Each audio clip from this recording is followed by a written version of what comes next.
श्री गणेशाय नमः। जय जीवदानी। वृश्चिक राशि। अब वृश्चिक राशि देखिए, वृश्चिक राशि और मेष राशि के लग्नेश जो होते हैं वो मंगल होते हैं और इनकी कहीं पर राहु से पटरी नहीं खाती। तो जब जब राहु की अंतर्दशा की बात होती है तब अंगारक योग जैसा योग बनता है। और राहु इस बार ऐसा कोई अंगारक योग नहीं बना रहे, लेकिन चतुर्थ भाव में आ रहे हैं। अब चतुर्थ भाव किसका होता है? चंद्रमा का। तो ऐसे व्यक्ति जो हार्ट से परेशान है या जिनको घर में हेल्पर से परेशानी, स्टाफ से परेशानी, वो याद रखें कि वो जिद्दी होकर अपना काम करेंगे और स्टाफ को सीधा करेंगे और साथ में अपना तबीयत ठीक करने की पूर्ण कोशिश करेंगे, प्रॉपर्टी प्राप्त करने की कोशिश करेंगे। लेकिन हाँ, आप लोगों को अपनी माता के साथ बुरा व्यवहार नहीं करना है।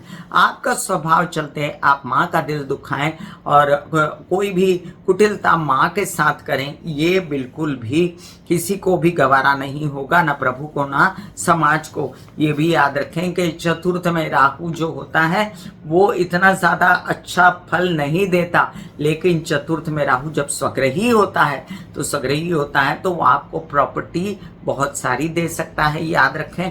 और साथ साथ में आपको बहुत सारा स्टाफ नौकर दे सकता है, लेकिन वो आपके कंट्रोल में नहीं रहते और आपको दुख देते रहते हैं, मचमच होती रहती है, किचकिच होती रहती है। ये भी उतना ही शाश्वत सत्य है। उनके कारण भी आपको बाल नोचने को मन करता है। अब जिनके तो स्टाफ है उनके लिए तो ये बात सही है, बट जिनके स्टाफ नहीं है उनके लिए क्या? उनके लिए एक बात आपको ध्यान रखनी है कि ये कुंभ का राहु है। ये पहले आपके पंचम दिमाग पर बैठा था और आपको भ्रमित कर दिया, वहमी कर दिया, बीमार कर दिया, गुरु के घर में गुरु चंडाल जैसा योग बना दिया, उससे तो मिल गई मुक्ति। अब ये आए चतुर्थ में तो माँ समान लोग या माँ समान लोग, और माँ अगर आपकी हैं तो उनकी तबीयत संभालनी है और घर की व्यवस्था को अच्छे से रखना है। अब राहु की सप्तम दृष्टि पड़ती है आपके दशम भाव पर, तो वहां पर है सिंह राशि। तो ये देखने वाली स्थिति है कि भले ही सिंह राशि है, लेकिन दशम पर जब राहु की दृष्टि पड़ती है तो बंदा जो हो ना मैनिपुलेट करके जुगाड़ू होता है वो, और वो अपने काम निकाल लेता है, क्योंकि उस पर आन पड़ी है। पहले उस पर ढैया थी और अब उसके दिमाग पर शनि बैठा है, तो वो जैसे भी है शनि शनि शनि शनि धीमे धीमे धीमे अपने काम बनाएगा, वो छोड़ेगा नहीं अपने काम। और यहाँ पर दशम में केतु भी आएंगे तो केतु भी तो अपना डंका बजाएंगे दशम में। ये भी नहीं भूल सकते हम कि दशम का केतु जो होता है वो डंका बजाता है, कार्य का झंडा फहराता है।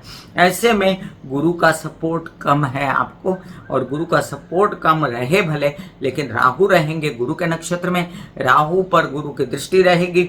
इसलिए ये इन प्रकार गुरु की ये नवम दृष्टि जो चतुर्थ भाव में पड़ेगी, और चतुर्थ भाव गुरु के लिए एक शुभ भाव है, चंद्रमा का घर है, और यहाँ पर गुरु अपने इस घर को बचाएंगे।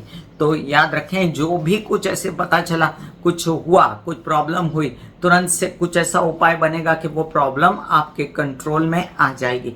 अब ये 18 महीने का सफर है लंबा, इसमें काम भी होने वाला है केतु के कारण, बिल्कुल बैठने को नहीं मिलेगा और बहुत ज्यादा भाग दौड़ रहेगी। देखिए, केतु की बात मैं बाद में करने वाली हूँ, फिलहाल मैं राहु की बात कर रही हूँ। लेकिन मैं आपको राहु के चलते आपको एक बता रही हूँ, आपको आराम नहीं मिलने वाला है, चैन नहीं मिलने वाला है। आप सोचेंगे कि मैं सुख पालूं, मुझे आनंद मिल जाए, मुझे थोड़ा सा रेस्ट मिल जाए, तो वो आपको नहीं मिलने वाला है। इसलिए आप कमर कस के तैयार रहें, अपनी तबीयत ठीक रखें, गरिष्ठ भोजन ना करें, पेट से रिलेटेड समस्याओं से बचें, और एसिडिटी, गैस, वायु, इनसे भी आपको बचना है, जिससे आपका सब कुछ अच्छा चलता रहे। Because if health is lost everything is lost. इसलिए अपनी हेल्थ को सबसे पहले संभालें। वैसे भी गुरु के कारण गर्दन, गुदा, नीचे के पैर, नितंब, हिप्स वगैरह से रिलेटेड परेशानियों से आपको बचना ही है। अब सिंपल सी बात है कि पैसा तो आएगा, क्योंकि गुरु की दृष्टि है तो पैसा तो आएगा और कार्य भी बढ़ेंगे और सब कुछ अच्छा चलते हुए एक काला टीका लगेगा जो आपको, वो है ये चतुर्थ में आंशिक रूप से थोड़ा थोड़ा परेशान करने वाला राहु। अब उपाय पूछेंगे आपका ये उपाय क्या है? क्या गरीबों को खाना खिलाइए, जो लोग जरूरतमंद हैं उनको खाना खिलाइए। शनिवार के दिन या आप खिला सकते हैं उनको सोमवार के दिन शिव जी को जल चढ़ाएं काले तिल डाल के और खाना भी खिलाएं। अब राहु के कुछ ऐसे सात्विक उपाय करें, जैसे श्री राम लाल पेन से सफेद कागज पे लिखें, हनुमान जी को चढ़ाएं।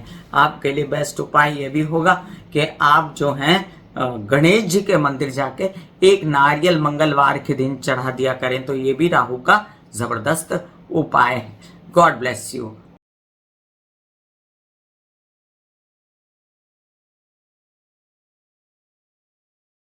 ऐसे बॉडी को बोला जाता है कि आप रिलैक्स हो रहे हो, आप रिलैक्स हो रहे हो। वाकई में वो रिलैक्स हो जाती है। फिर आप अपने एक एक अंग को बोलिए, आपकी शिखा रिलैक्स हो गई, आपके बाल रिलैक्स हो गए, आपका माथा रिलैक्स हो गया, आपकी आंखें रिलैक्स हो गई। ऐसा मैसेज दीजिए, ये आपका शरीर है,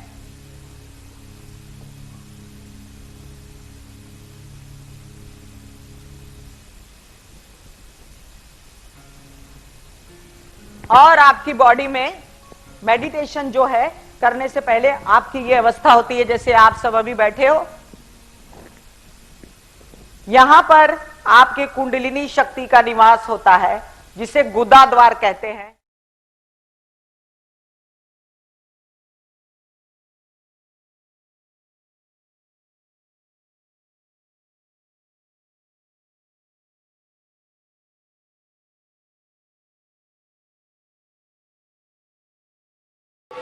दिल का हाल सुनो मेरी मैया, हाँ शक्ति आए भैया। दिल का हाल सुनो मेरी मैया, हाँ शक्ति आए भैया। दिल से मेरी बहना, हाँ मुझे भैया।